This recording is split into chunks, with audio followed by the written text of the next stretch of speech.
Hi, it's me.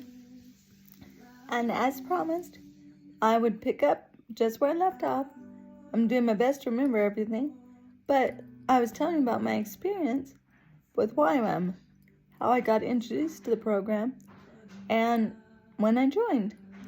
I told you about the lessons and my time walking later in the day, but then we also had chores we had to do in the night, or sometimes in the morning, because it was for a conference center, so it was very active and very busy.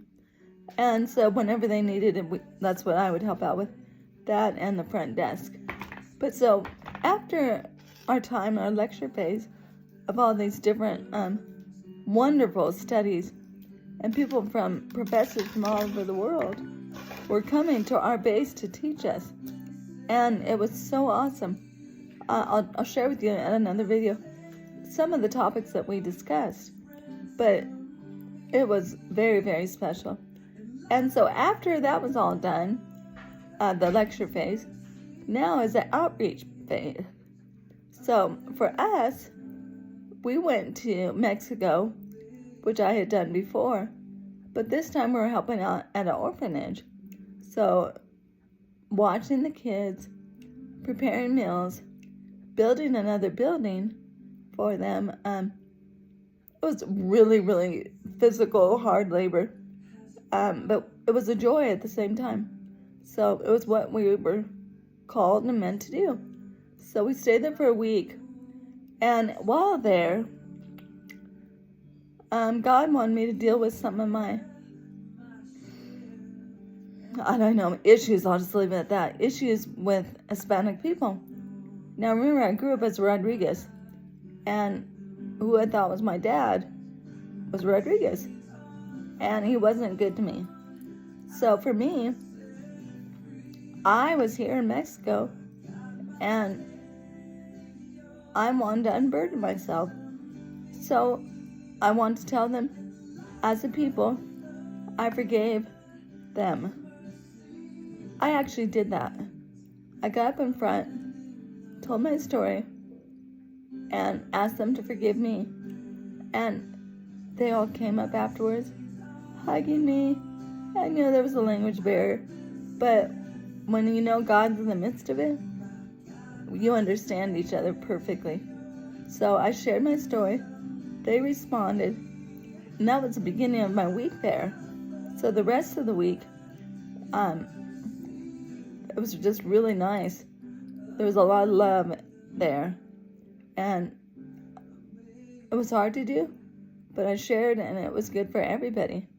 Come to find out, they wanted to talk about it themselves, so it opened up a discussion that might not have otherwise happened. But I did what I believe God was asking me to do, so all turned out good. And after Mexico, we went to San Francisco, and the part that we were at, the base that we were at, was in the Tenderloin district. And so we would be there, I think we were there 10 days. Might have been 2 weeks. But we spent time as a group doing like local ministries, helping out different events that were going on. And we would also do street evangelism. So at nighttime, we'd go out to the Tenderloin district and talk to whoever was out there and see what we could share with them about Christ and find out where they were and how they were doing.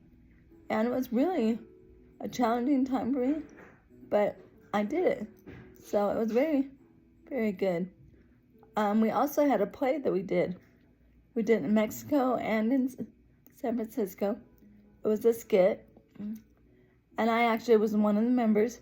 There were 6 of us out of the 15 that were in it, and I was the harlot. Lovely, didn't want to be that. Back then, no, I don't want to do that. And they wouldn't let me off. So there I was, to be all flirtatious in the skit. And it was just dealing with the things that we get tempted with. So there was money, there was lust, No, there isn't anger, but it was a really well done play, and people really responded. So both in San Francisco and Mexico, we did that. It was very successful. But then we move on to another country. So that's next time. Thanks for watching. Bye.